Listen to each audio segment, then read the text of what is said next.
in the decimal system, you have a place value. So 1, 2, 3, 4 means, right? So this is the value of this symbol 1, 2, 3, 4. So every place here has a value, and it's in the decimal system, so everything is raised to the power of 10 to the power or so, right? So these four numbers basically correspond to the prefactor of the exponent. So 4 corresponds to, it's in the is in the leftmost rightmost digit, and it corresponds to the 0th power, 3 to the first power, 2 to the second power, and 1 to the third power. And similarly, if you look at a decimal number, this can be written as 1 into 10 squared, 1 into 10 power 1 plus 2 into 10 power 0 plus 3 into 10 power minus 1 plus 4 into 10 power minus 2, right? So whenever you think of our number, I mean, basically this is the value of the number, right? So it's pretty simple. So in the decimal system, when you think about a generic number, say A3, A2, A1, A0. So remember, always we'll start with 0 and go up. So A3, A2, A1, 0 is nothing but A3 10 cube plus A2 10 squared plus plus A1 10 plus A0 10 power 0. Okay. So very simple. So now what do we do in the binary case? So binary, again, these are base 2 systems. We express them in ones and zeros. So in a base 10 system, because the base was 10, you could use digits 0 to 9. When the base is 2, the only digits available to us are 0 and 1, right? And so sometimes you hear the word radix. So instead of the base, sometimes we refer to what is known as a radix. So if you hear the word radix, radix means nothing but the base to which the number has been expressed in, right? And so you should know how to convert from decimal to binary and vice versa, right? So how do you convert from decimal to binary? Simple. Suppose, for example, I take the number 26.75 to the base 10. Right? So first let's see 26. So 26 to the base 10 can be written as, so we have to express it in powers of 2. So this is nothing but 16 plus 8 plus 2, which is 2 power 4 plus 2 power 3 plus 2 power 1. Or I can write it as plus 0 into 2 power 0 squared plus 0 into 2 power 0.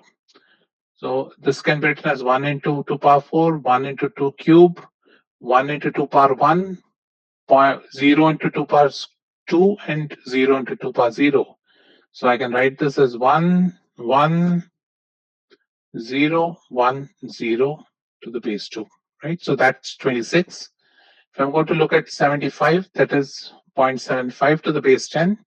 Now we have to express this in terms of powers of half, because on the other side of the decimal, let's say in the case of the decimal system, you started with 10 power 0, 10 power 1, 10 power 2 on the whole number side of the decimal point and went in 10 power minus 1 on the other side. Similarly, here we have to express it in powers of half.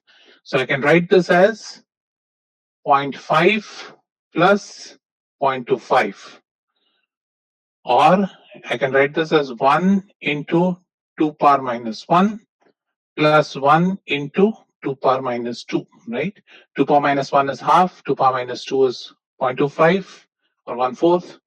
And so this can be written as 0.11 to the base 2, right?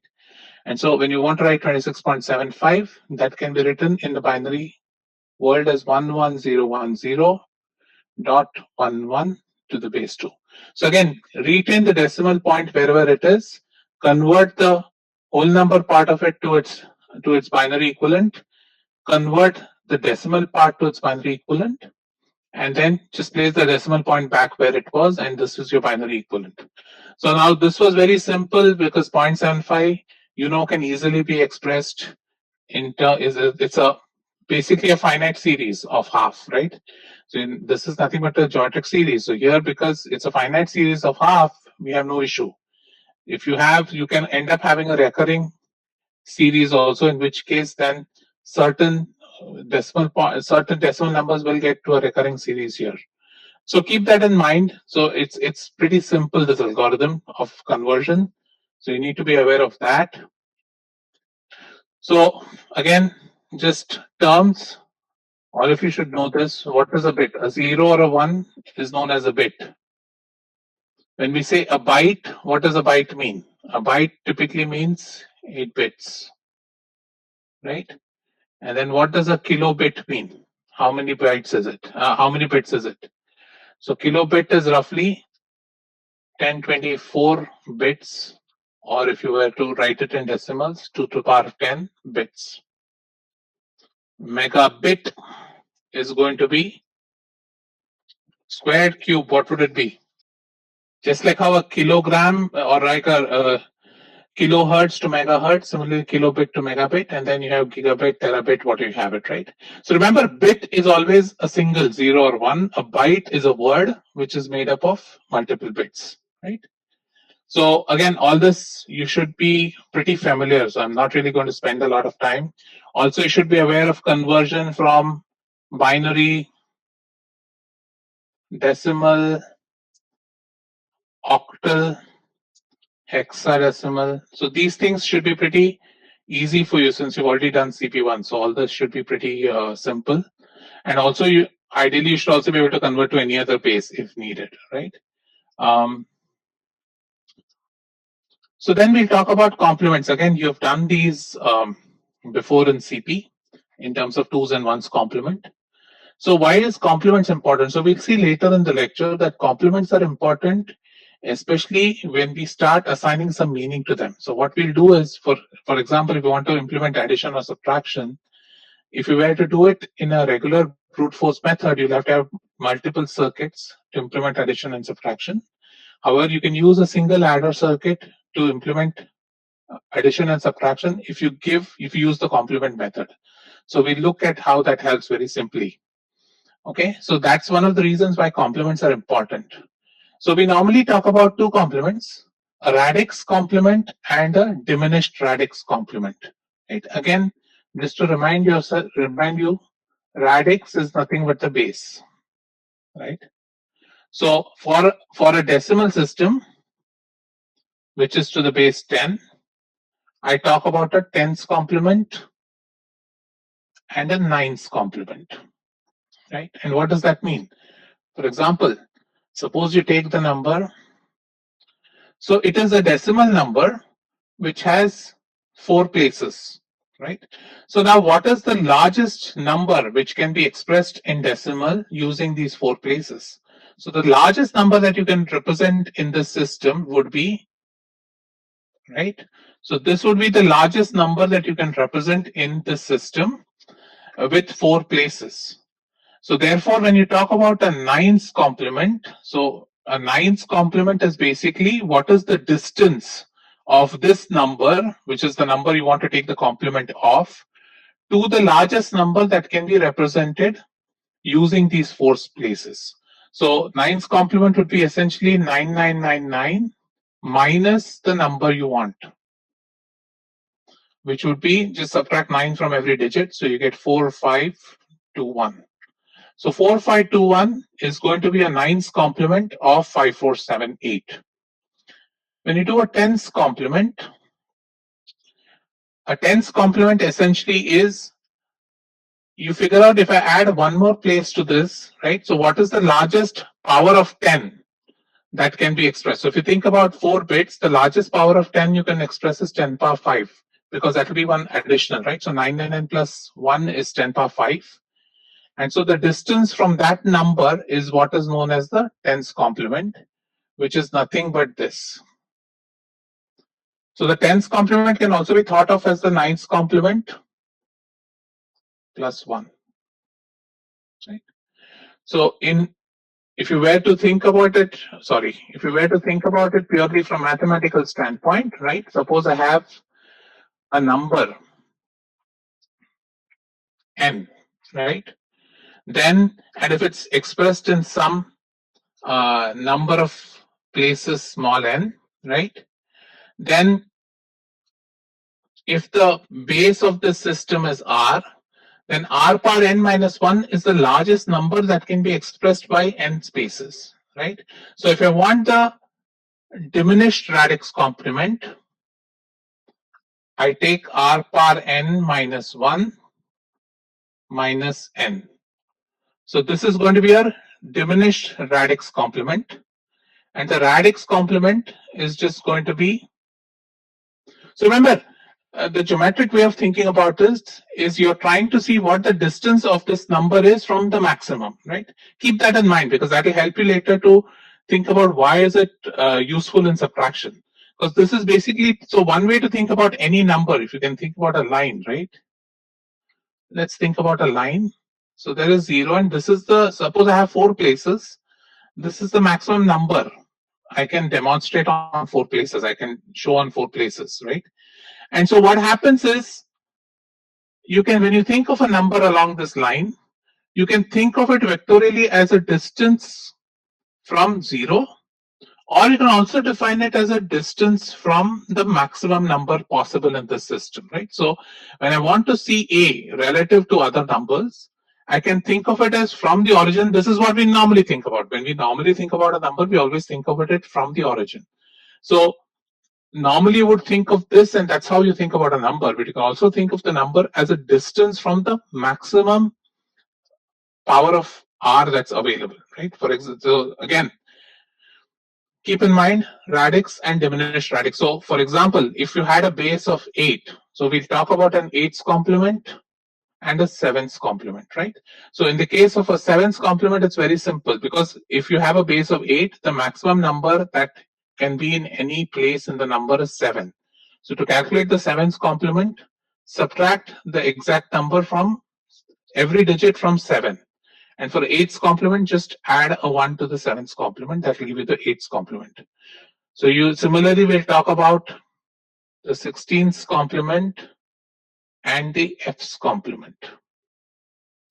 So remember, when you're talking about 16 bits, right? All of you, I'm sure, are aware of this. After 9, we use A, B, C, D, E, F, right? So A is 10, B is 11, so on and so forth, to F is 15. So when you're talking about base 16, and this will be again very common, we'll talk about the F's complement of a 16-bit number. So always keep in mind radix and diminished radix. So radix is actually to the base, diminished radix is 1 minus the base. So how does it look in binary, right? So binary makes life very easy, because in a binary, what happens is, when you look at a binary number, it's some binary number of 4 points. The binary number can either be 0, 1 here, 0, 1 here. There are only 2 values that a state can have in a binary, and that is the advantage we like in a dual logic, in a 2-value logic system, is this can be shown as a switch open or a switch closed, right? So if I want to take a 1's complement, it's very simple. For a 1's complement, I just subtract everything from 1, 1, 1, 1. For example, what does it mean? So let's physically think about it. Suppose I had 4 bits, right? So if I have 4 bits, base value 0, 1, 2, 3, right? So what's the maximum number I can store here? The maximum number I can store in this is 15, right? Which is 1, 1, 1, 1, which is 15. It is 8 plus 4 plus 2 plus 1. So 15 is the maximum number you can store in 4 bits. And the closest power of 2 that is available there is 16, right? So when I want to think about the 1's complement, I'm basically looking at the distance of this number from 15 in the decimal world. And when I'm looking at the 2's complement, I'm looking at the distance of this number from 16.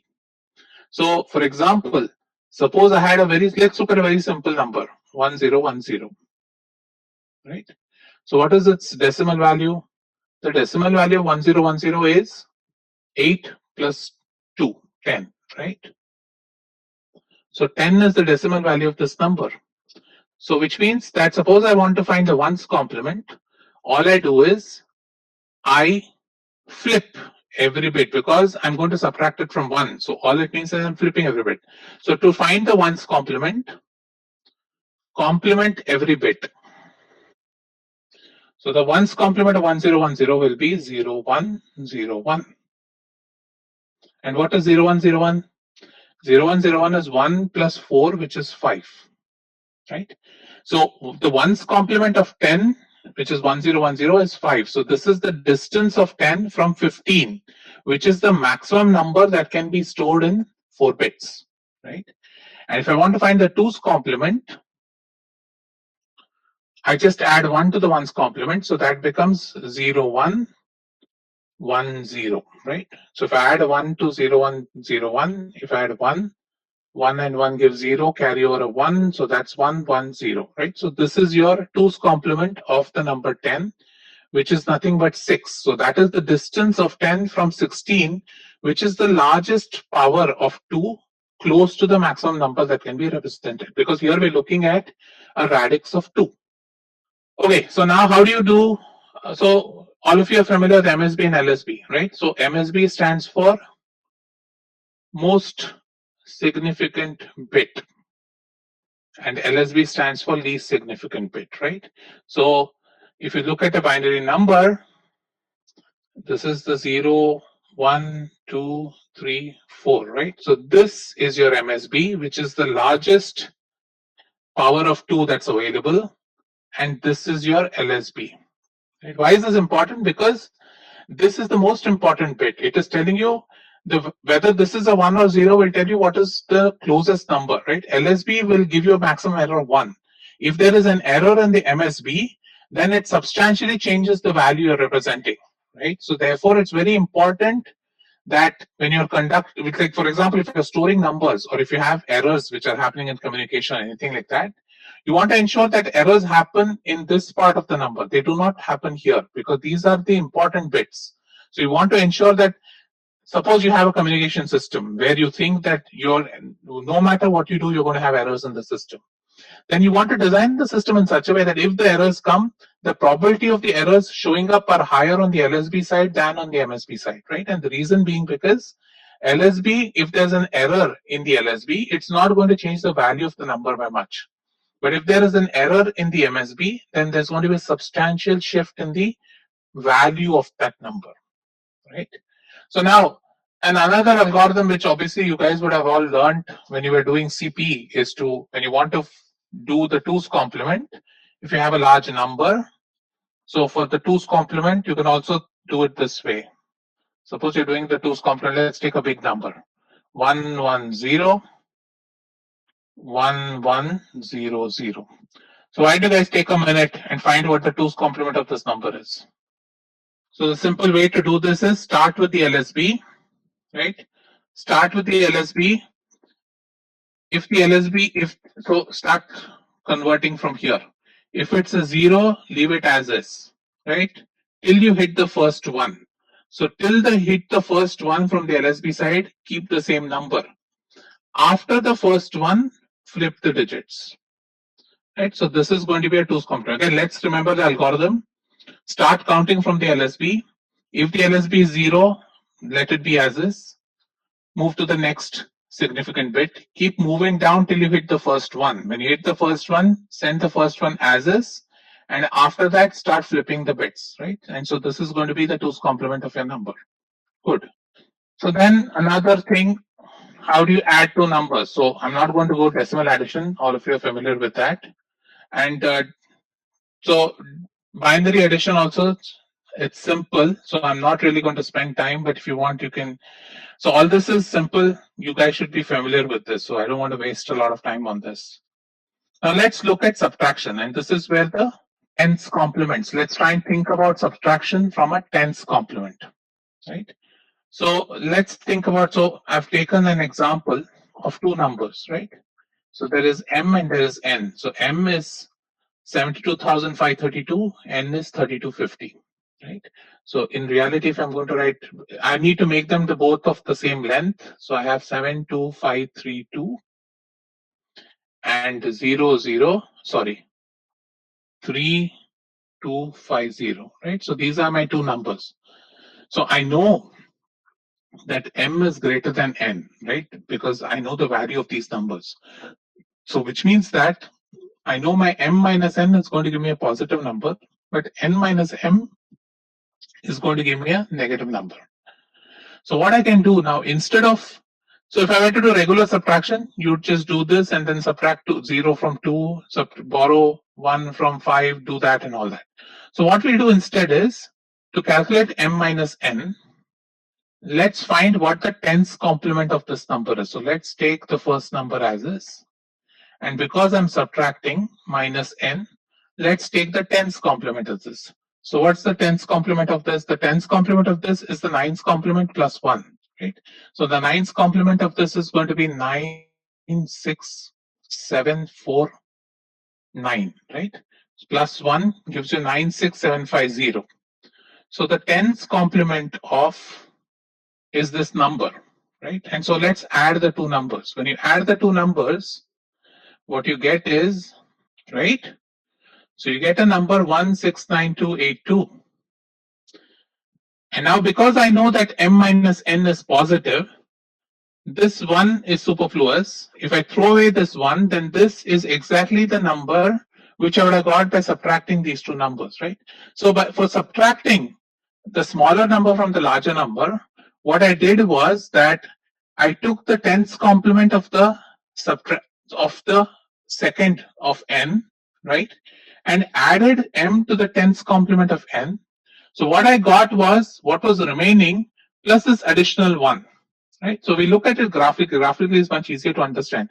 So what you've done is, for example, is that, so when you wanted to subtract, so you had number n and number m here, right? So number n and number m, what you've done is that to subtract, this is your distance that you've subtracted. Instead, what you took the, and suppose this is 0, and this is your maximum number, right? So let's call that as some max, right?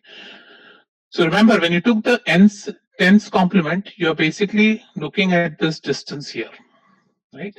So now when you had to actually do the initial subtraction, what you did is you measured this distance and you subtracted this distance out. Instead, what you did was you started at this point and added this distance. So because of that, what happened is you end up, so the way you think about it is something like this.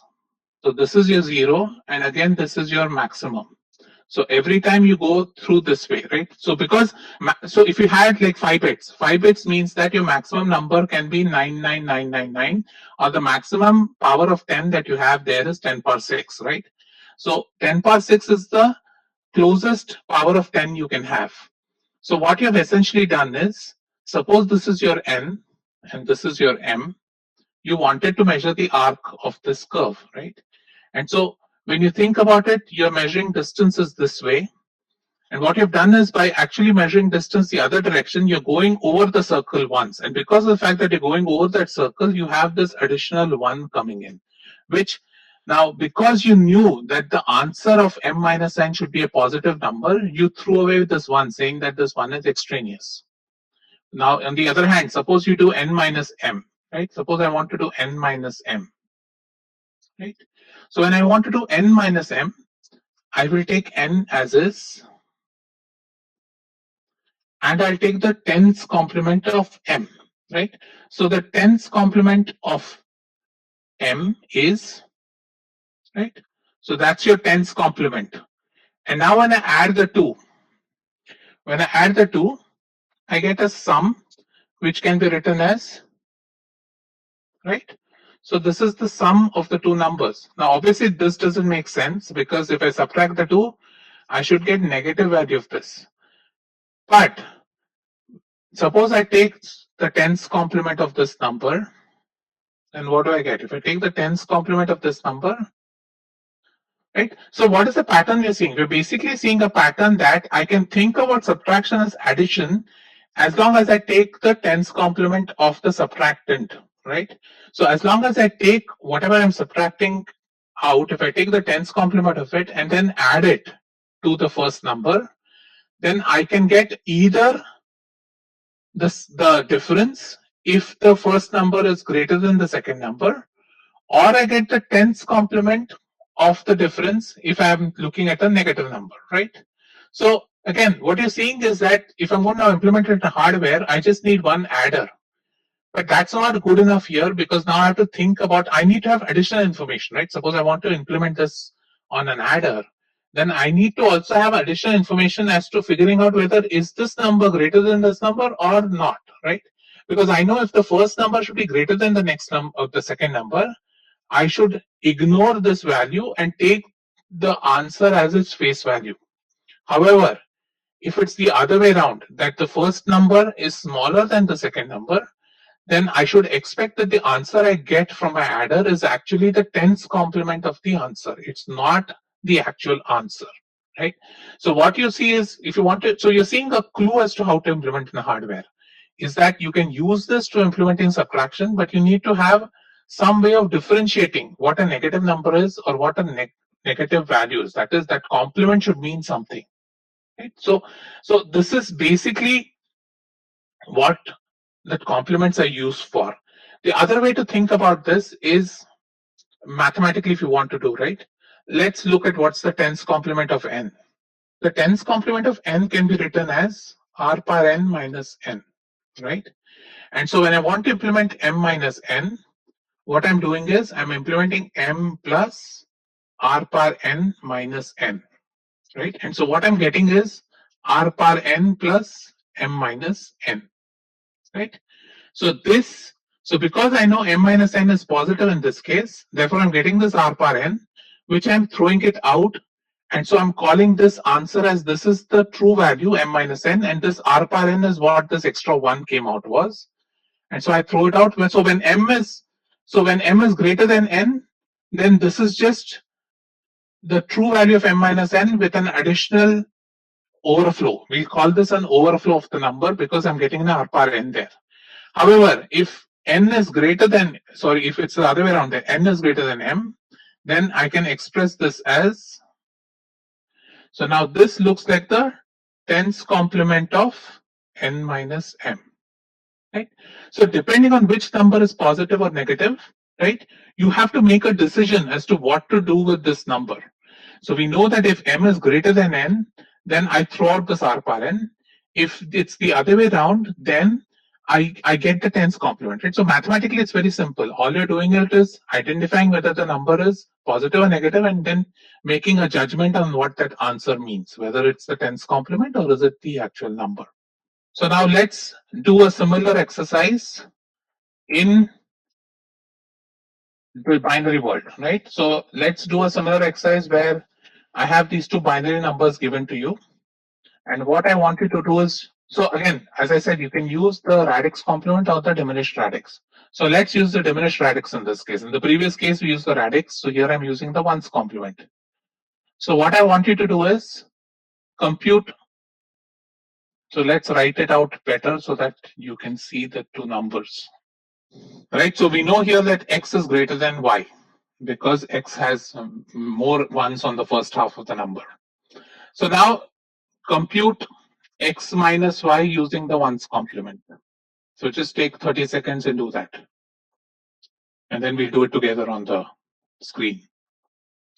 And if you're done with that, implement the other way around. So also implement y minus x using the ones complement.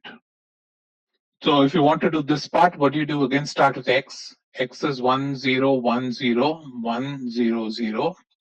Take the ones complement of y, which is, so ones complement is simple, just flip the bits, right? So this is 0, 1, 1, 1, 1, 0, 0.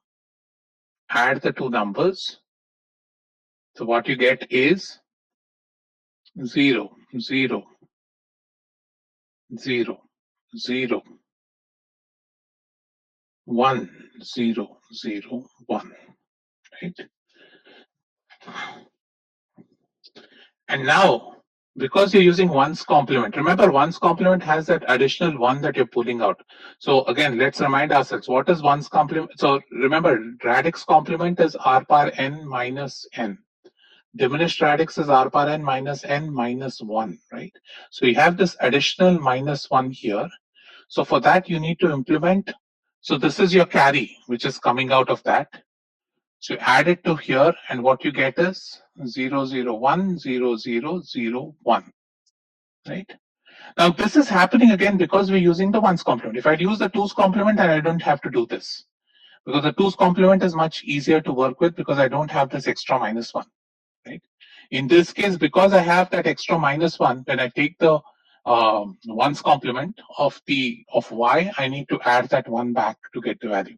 Again here, because I knew x minus y, because I knew x is greater than y, I knew that the answer has to be positive, right? And so now I know that this answer is true answer, so I don't have to do anything with it. This is the final answer, right? On the other hand, let's look at the other option. So we had y minus x, right? Again, let's write y. So again, you can continue with that. So if you think of y is 1, 0, 0, 0, 0, 1, 1, right? And the ones complement of x goes as, and now you add the 2, right? So what you get is 1, 1, 0, 1, 1, 0, 0, right? Am I correct? 1, 1, 0, 1, 1, 1, 0. Correct? So this is your answer for y minus x, right? Now here what you see is you don't see this end carry coming in. Now remember, what is y minus x? Y minus x we know is a negative number, because here we know that x is greater than y in magnitude. So y minus x is going to be a negative number, right? So what we've got here is the ones complement of the answer. So to get back to the actual answer, because I have to now know a priori that y is less than x. So to get the answer, what I'll do is I'll take the ones complement of this again, and what I get is 0, 0, 1, 0, 0, 0, 1, right? And so I know that this is your answer with a negative sign.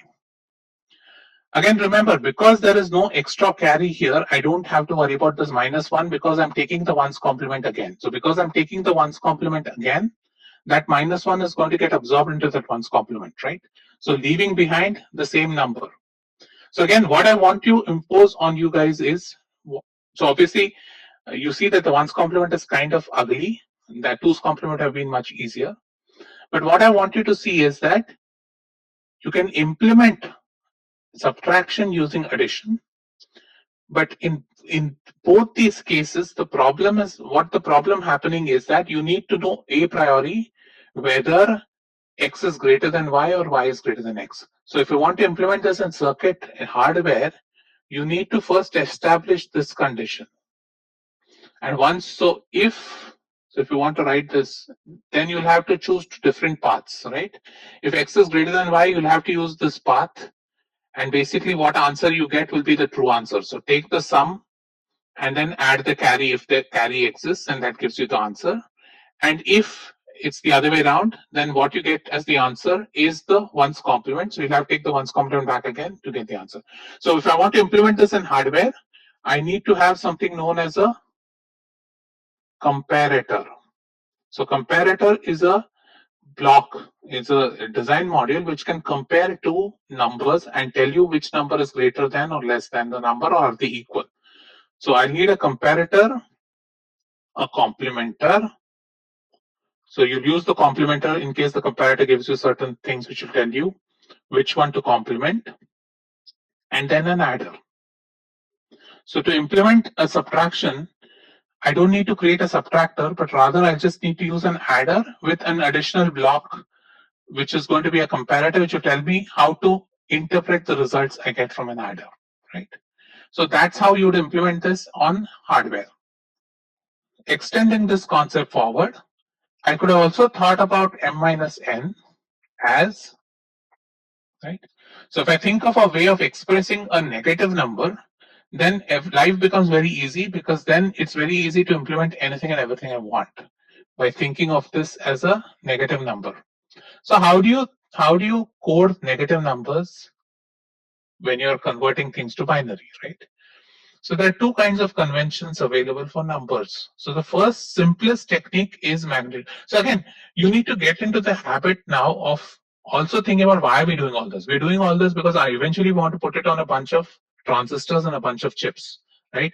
So it's not, so you have to think of, it's kind of you're coding up a concept, right? So you're coding up a negative number. That is, what am I, for example, I can think of it. Suppose I am thinking only of numbers 0 to 15. Say for some reason, I want to implement minus 15 to plus 15 in a binary system. So I know 15 requires 4 bits. So if I go all the way from 0000, which is 0, to 1111, that's your 15, right?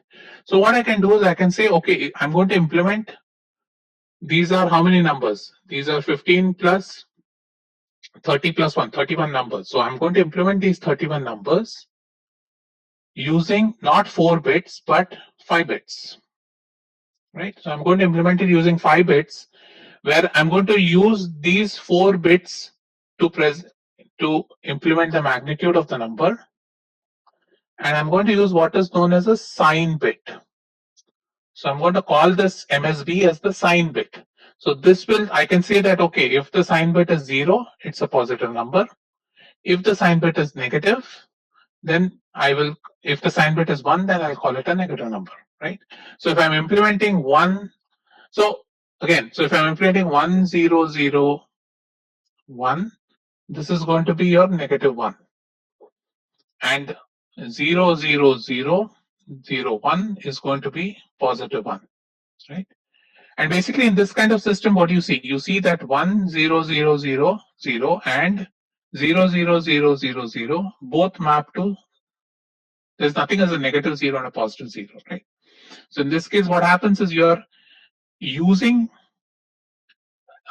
this convention, but because of this convention, you're mapping 31 numbers to 5 places, right? And in reality, with 5 places in binary, you can map up to 32 numbers, right? Because 2 power 5 is 32. If you think about 4 bits, 16 numbers can be mapped, and 16 numbers are 0 to 15. So similarly, if you think of 5 places, you can map up to 32 numbers on it. But the problem here is in this signed magnitude scheme, because we're mapping 2 numbers to the same value of 0, because when the 4 magnitude number is 0, independent whether the sign is a 0 or 1, it ends up giving a 0, right? So this is one convention which is used to denote negative numbers. The other way negative numbers can be denoted is by what is known as a signed complement. So this is the common technique of denoting negative numbers that we'll use in this class. And most commonly what we'll use is a 2's complement. So what we'll say is that when I want to denote a negative number, I'll denote the negative number with its 2's complement. So if I want to do any negative number, I'll denote with the 2's complement. Now obviously, if I have the same range, suppose I want to denote numbers minus 15 to plus 15, then if I'm going to just use the 2's complement on a 4-bit scheme, it's not going to be sufficient, right? Because again, 4 bits, I can't have a number and its complement. I can't denote 31 numbers in this case. So if I want to use a 2's complement scheme, I need to have at least one additional bit for the maximum number. So if I want to implement minus 15 to plus 15, right, I will typically use 5 or greater. So greater than 5 bits will be used to implement this number, so that I can assure myself that I have denoted all the bits, right? For example, let's look at, let's take a very simpler example, okay? Let's take the number. So the number 9 to the base 10, how do you express it in binary, right? In binary, it becomes 1001. Now suppose, so what I'll do is, because I want to express in 2's complement, say I'm using 5 bits. So I will call this number in 5 bits, it is written as 01001.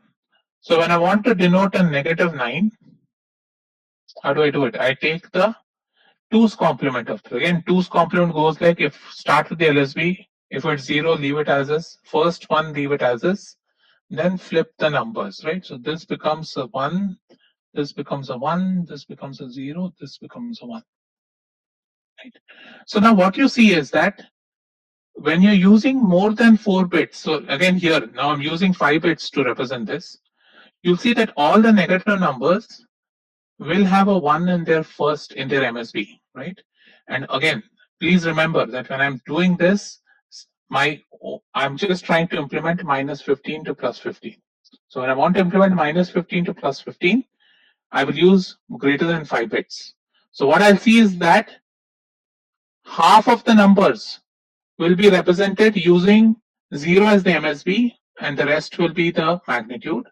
and the other half will have 1 as the MSB, but the rest will not be the magnitude, will be the 2's complement, right?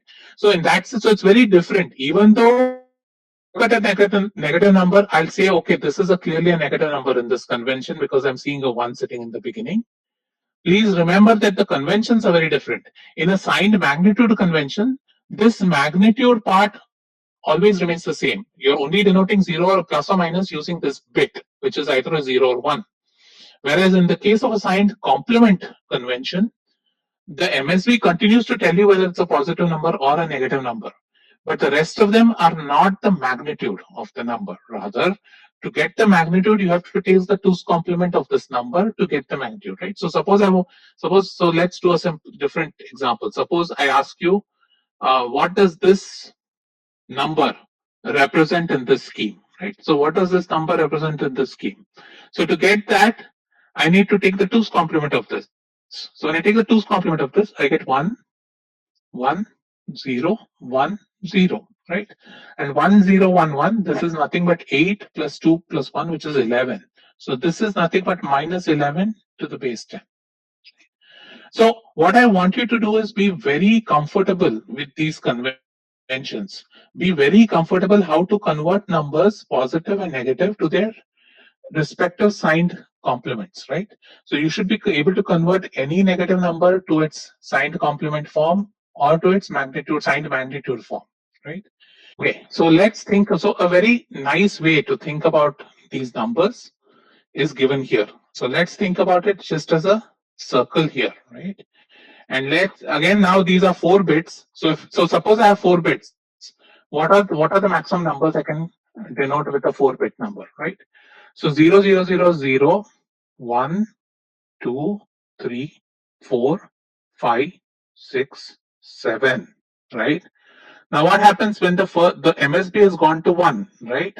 So when the MSB has gone to 1, we know that these numbers are negative. So if I want to find what this number is, 1000, right, is we know is a negative number. To find that, I take the 2's complement of this number, which is 000. Am I correct? Am I correct here? Or am I wrong?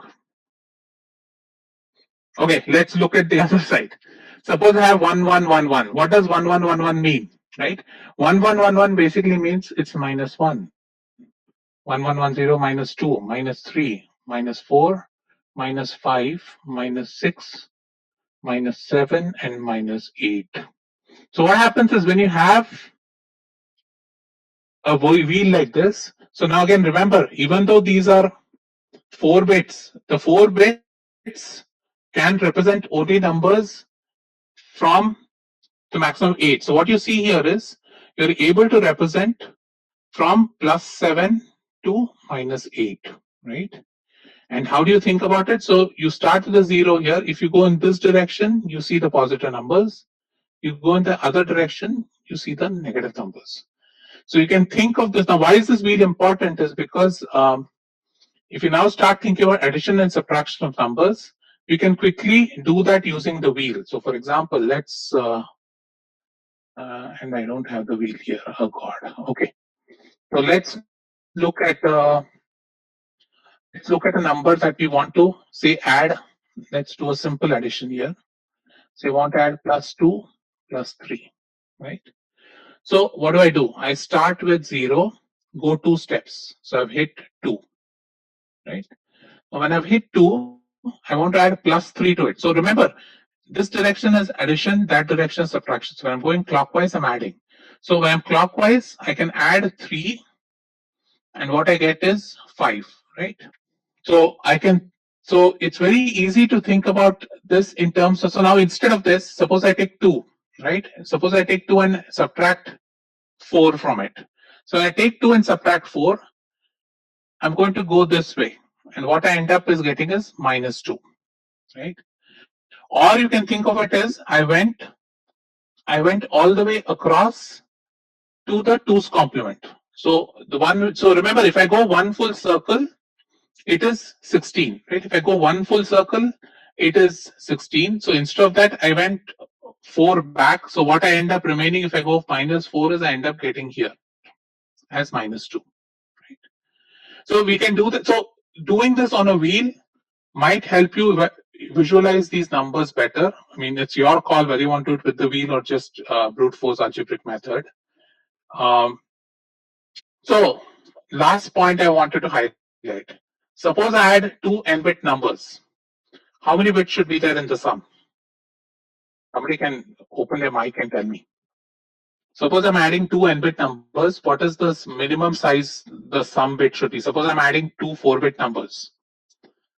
What is the length of the sum? The minimum would be n and the maximum would be n plus 1. Right. So 5 bits, right? So always remember that when you're adding numbers, you need to have, if you're adding two numbers, you have to have at least 1 bit more. If you're going to add more numbers, you need to keep adding. So generally, when you're especially building, say, DSP processors, any of these processors which work with large numbers of floating point, then it becomes very critical, because that essentially means that the number size. So we are doing very simple examples where we keep numbers at 4 bits and 3 bits. In reality, our numbers are going to be big chunks of numbers, right? And each of them will be 16-bit or 8-bit or whatever you have it, right? So when you do things like this, then these kind of operations become very easy. The two's complement becomes a very powerful method to implement addition subtraction. So later in this class, we'll actually implement an adder or a subtractor in one of the lab sessions or in Verilog. We'll see